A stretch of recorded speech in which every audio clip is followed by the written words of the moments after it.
O que realmente significa ser abençoado? No estudo de hoje, nós vamos refletir sobre o início do Sermão do Monte. Nele, o Mestre revela os valores do reino de Deus e mostra que a verdadeira felicidade nasce de um coração humilde, um coração misericordioso e em paz com o Pai. No ar, programa Escola Bíblica.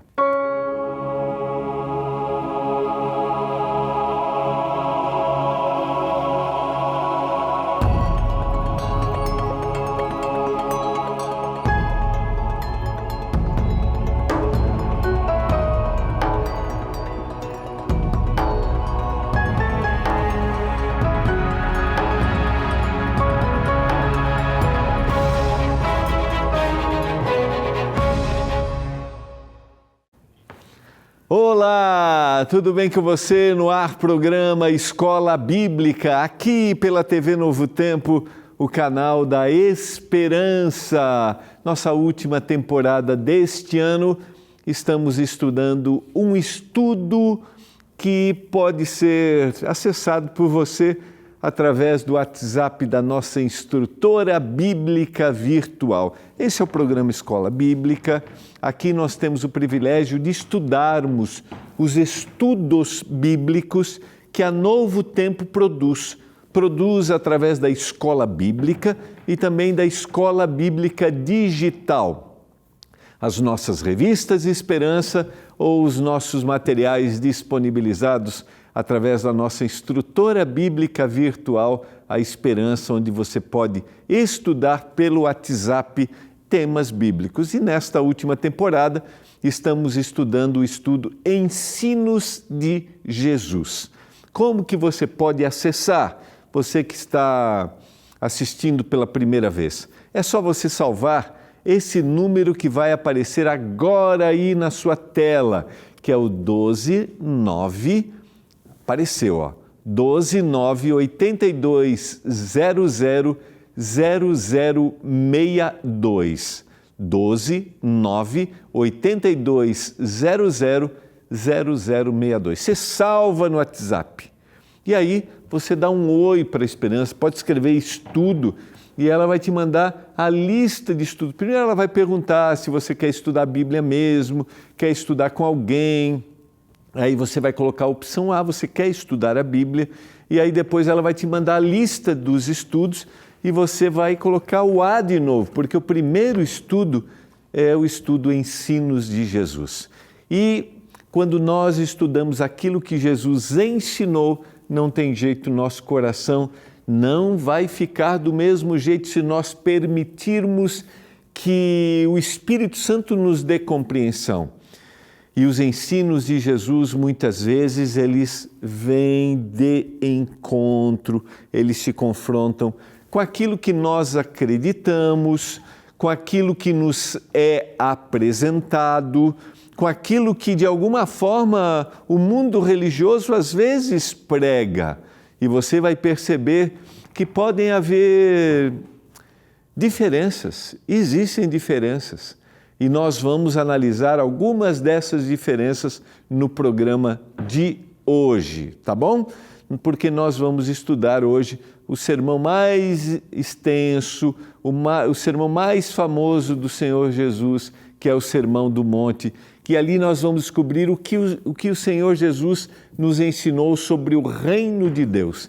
Os valores do reino são diferentes dos valores do reino que nos é apresentado aqui, às vezes com uma conotação religiosa e às vezes até com o uso da Bíblia. Alguns se equivocam porque os valores do reino são diferentes e a gente vai entender. Vamos começar a entender isso hoje porque nós vamos ao longo dessa semana estudar sobre a mensagem de Jesus no Sermão do Monte, tá bom? Vamos orar e vamos pedir iluminação. Eu espero que a bênção do Senhor esteja sobre você todos os dias, sobre sua família. Eu espero que você tenha tido um bom final de semana. Eu espero que você tenha tirado um momento para estar em família, tirado um momento para ir à igreja, porque você sempre é o nosso convidado especial. Tá bom? Vamos orar? Senhor, nós estamos juntos para estudarmos a Tua Palavra. Nos dê compreensão, nos dê entendimento, nos ajude, Pai, a percebermos que muitas vezes nós assimilamos conceitos, ideias, filosofias que vêm disfarçadas de discursos bíblicos, discursos religiosos, mas vêm de encontro, se confrontam com aquilo que o Senhor ensinou. Nos dê forças, nos dê percepção para a gente entender e aceitar aquilo que o Senhor mostra. Eu suplico por isso, meu Deus, que a Tua bênção esteja sobre cada um dos nossos telespectadores. Eu peço em nome de Jesus. Amém. Vamos lá? Vamos ao nosso estudo de hoje. Quero te convidar a abrir a Bíblia no Evangelho de Mateus, o capítulo 5.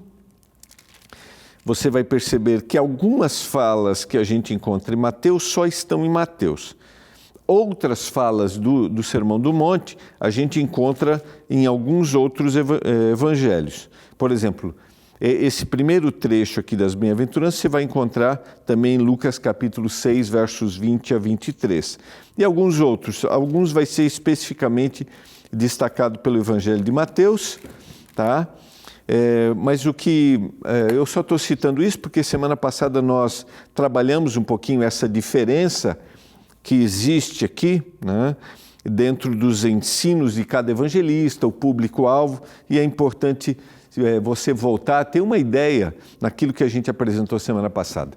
Só queria pedir licença porque estou olhando aqui, porque eu dei um ok aqui para a Esperança, que é a nossa instrutora, para você estudar a Bíblia pelo WhatsApp, que é esse estudo, e ela já me respondeu imediatamente fazendo aqui as primeiras perguntas para mim, tá?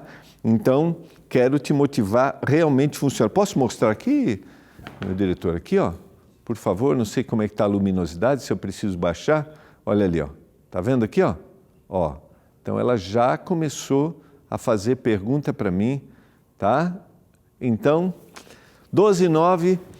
129-82000062. Então, vamos hoje analisar a primeira parte do discurso do monte, tá? A gente sempre usa a tela e no discurso do monte a gente vai aprender os valores do reino de Deus e a gente vai comparar aquilo que a gente tem recebido hoje, tá?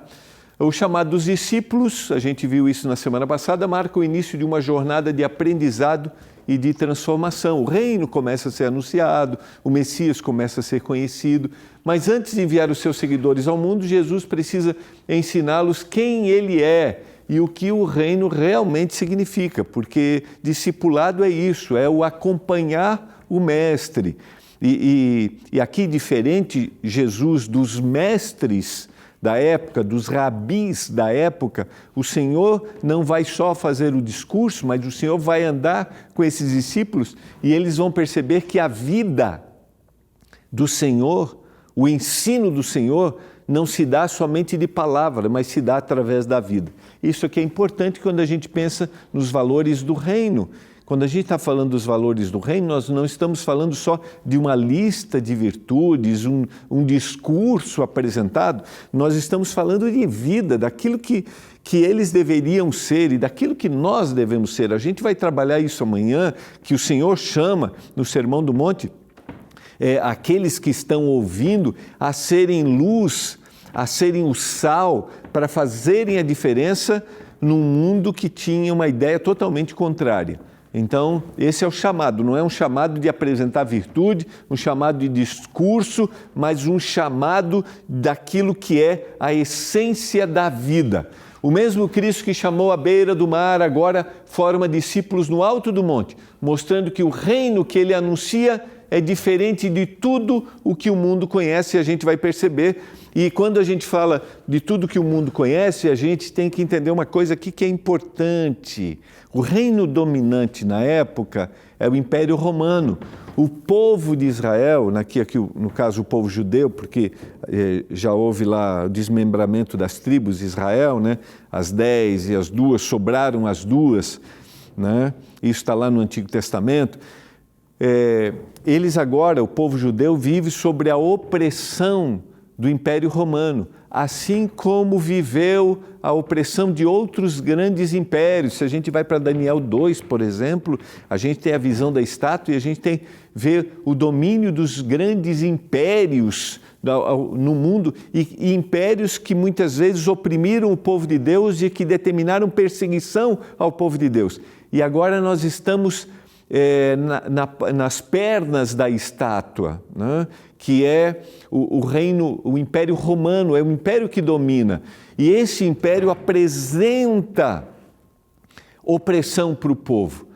E pelo lado religioso, eles apresentam o Messias e aguardam um Messias que vai libertá-los, o Messias que vem como rei, que vem poderoso, que vai libertá-los deste império.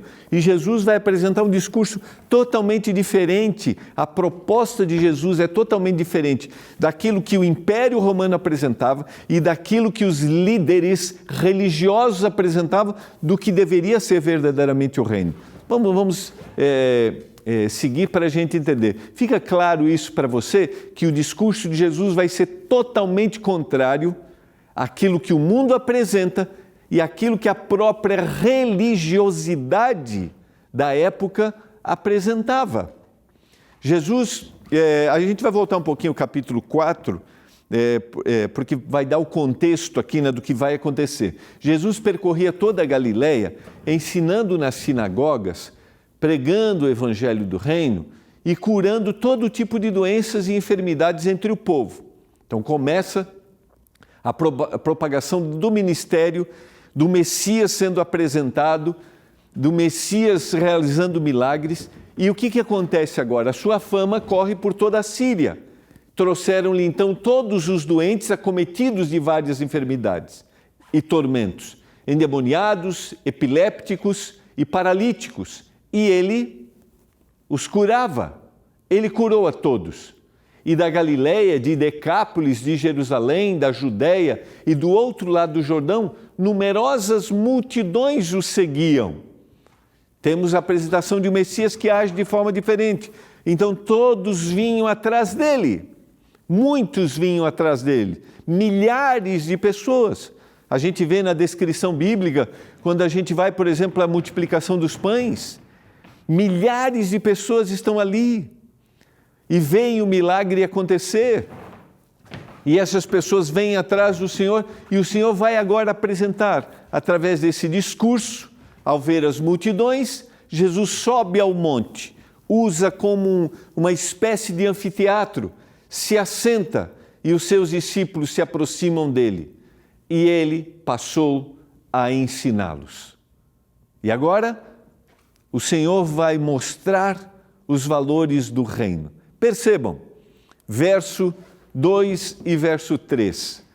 Jesus disse: bem-aventurados os pobres de espírito, porque deles é o reino dos céus. Há alguns destaques importantes para a gente aqui. Primeiro é a palavra bem-aventurado. Originalmente ela significa feliz, mas um feliz não dentro da nossa ideia de felicidade, que é muito mais subjetiva, mas é uma felicidade que está além das circunstâncias. Ela vai muito além. E essa palavra pode ser traduzida também como alguém que recebe uma bênção. Dentro da visão do escritor, é alguém que é abençoado por Deus, alguém que recebe a bênção de Deus. E o interessante é que o pobre aqui é aquele que se curva, aquele que se rende. E a forma como o Senhor apresenta é uma forma até estranha de a gente ler, porque parece que o indivíduo feliz é aquele que é infeliz, né? Porque olhar para pobre de espírito está falando ao render-se. E quando o discurso era de autossuficiência, o discurso tanto do Império Romano quanto o discurso religioso, é o que eu posso fazer, é o que eu conquisto. Os líderes religiosos agradeciam por serem portadores do conhecimento e da bênção. E o Senhor está dizendo assim: feliz é aquele que aparentemente é infeliz para os líderes religiosos e para os líderes romanos. É aquele que se rende, aquele que se curva diante do Senhor. Esse é um grande desafio para a gente, porque o interessante é que a bênção da felicidade, olha só, voltemos ao texto. Por que ele é abençoado? Porque ele se rendeu e aí ele vai ter o reino dos céus. Ele não vai ter um reino terreno. Ele é abençoado porque ele vai possuir um reino maior. E esse reino é aquele reino que não pode ser destruído. Mas para isso ele precisa se curvar diante disso, diante do Senhor, diante dos seus ensinos. Dá para entender como isso é totalmente contrário, tanto na época quanto hoje? Quem são as pessoas que nós apreciamos hoje? Você aprecia aqueles que se rendem? Você aprecia aqueles que deixam o eu para trás? Aqueles que buscam verdadeiramente a Deus? Normalmente não é assim. Nós adoramos, nós aplaudimos aqueles que se apresentam como poderosos e se vende a ideia: seja um poderoso assim também, faça com que as multidões venham atrás. As multidões vinham atrás do Senhor, não por sua prepotência, mas por sua entrega a Deus, porque ele era um rabi que era exemplo naquilo que fazia. O ensino do Senhor é contrário, e o Senhor está dizendo: somente aqueles que se curvarem, que se sentirem miseráveis diante de Deus, estes vão possuir o reino e aí serão verdadeiramente felizes. E o nosso discurso hoje é de felicidade aqui, né, queridos?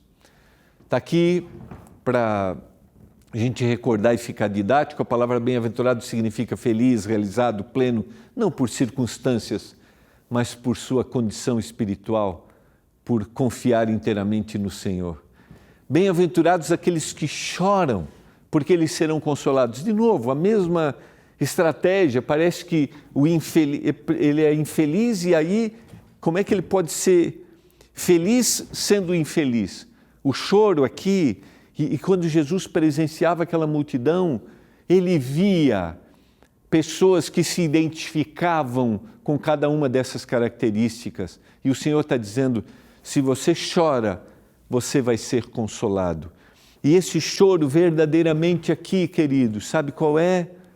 Não é só de perdas, injustiças, e a gente vai ver na sequência, não é o que acontece aqui, mas é reconhecer nossa condição pecaminosa. Quando nós reconhecemos, tem uma música do pastor Fernando Iglesias que diz, uma parte ele diz assim, né? É feliz quem já chorou. É feliz quem já chorou.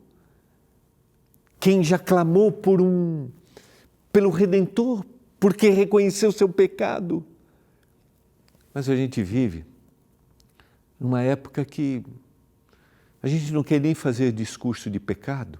As práticas erradas, os erros humanos são amenizados e a gente não nomeia dizendo isso é um pecado.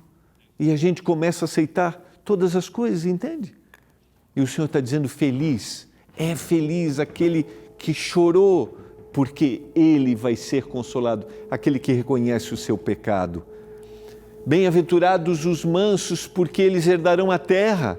Aqueles que se rendem, aqueles que choram reconhecendo os seus pecados, vão desenvolver a natureza amorosa e vão render-se ao Senhor e vão desenvolver mansidão, paciência, brandura. É isso que o Senhor está dizendo. Perceba como os discursos são contrários ao que a gente vê hoje. Feliz é o que é manso, Esses são os valores do reino. Aí você diz, não, feliz é aquele que destrói, feliz é aquele que vai em frente, é aquele que não aceita. Eu não estou dizendo que a gente não deva dizer que as coisas estão erradas, mas é a forma como a gente tem feito isso. É a maneira como nós temos nos posicionado como cristãos. Não existe movimento cristão religioso que vem do céu se não for desenvolvido dentro da mansidão, da brandura e da paciência. E o Senhor está dizendo contrário aos valores de Roma e aos valores das instituições religiosas da época. Verso 6, bem-aventurados os que têm fome e sede de justiça, porque eles serão saciados.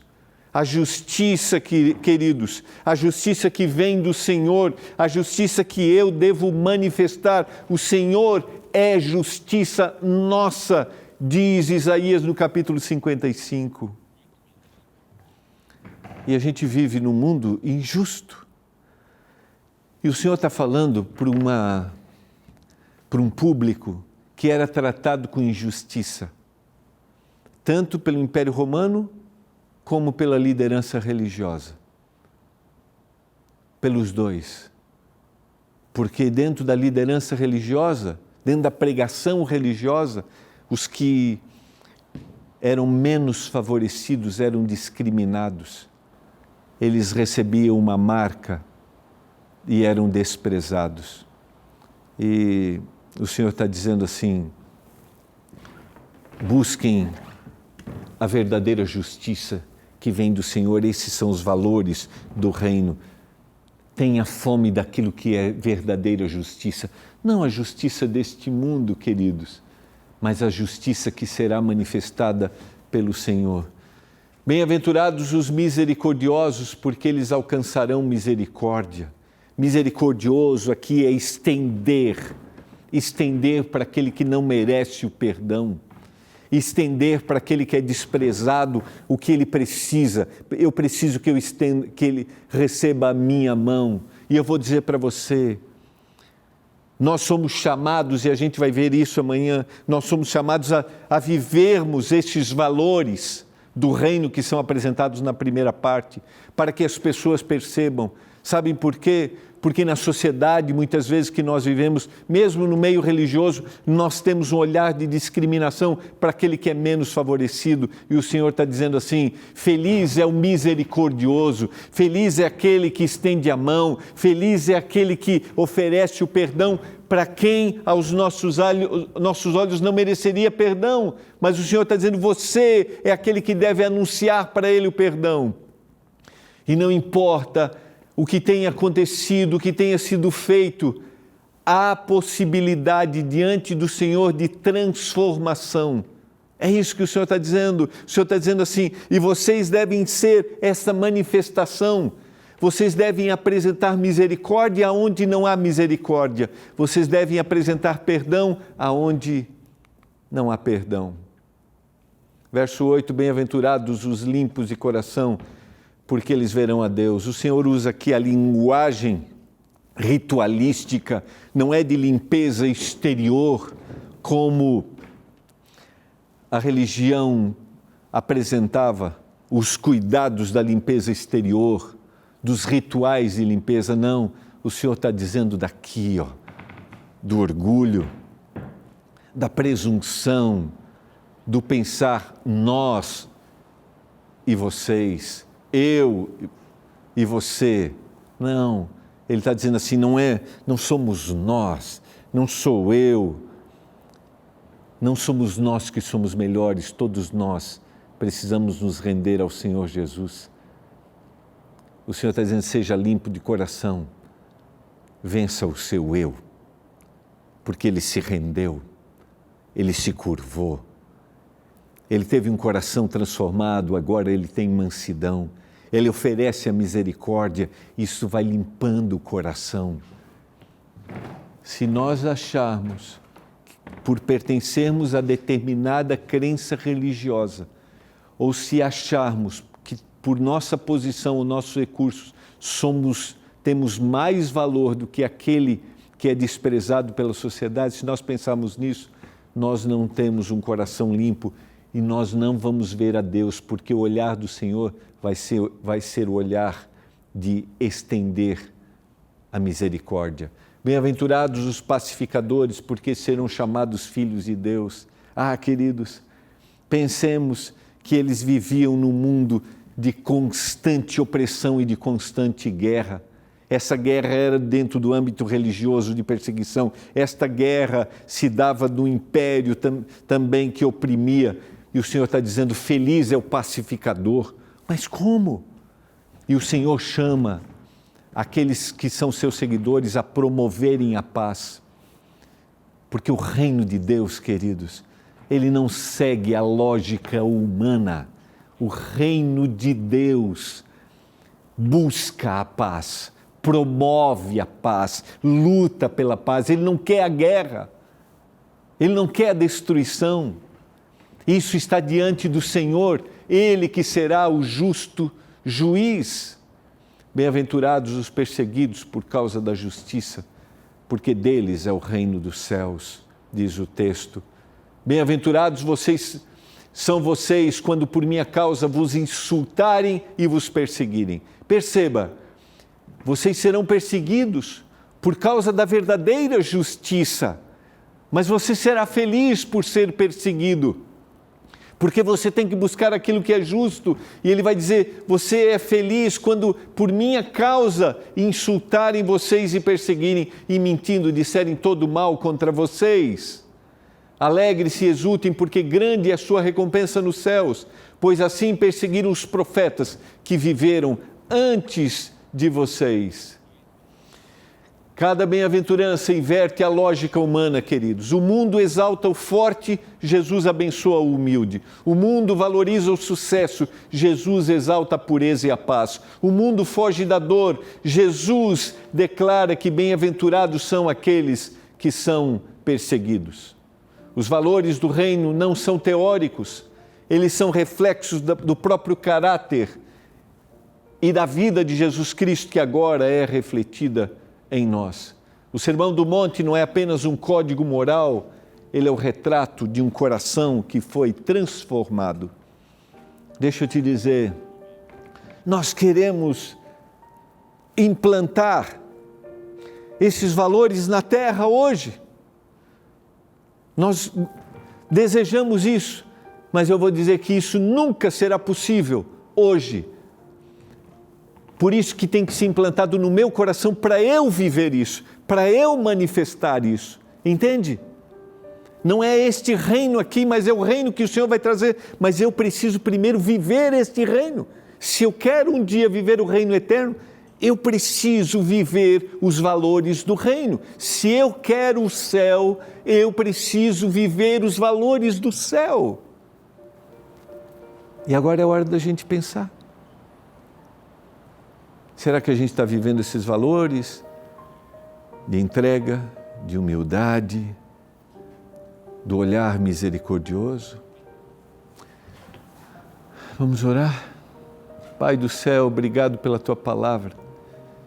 Obrigado pelo sermão de Jesus, que a gente viva os valores do reino para um dia vivemos a eternidade e que as pessoas sejam transformadas também por aquilo que estamos vivendo em nome do Salvador. Amém. Que a bênção do Senhor esteja sobre você. A gente se vê amanhã, tá bom? Tchau.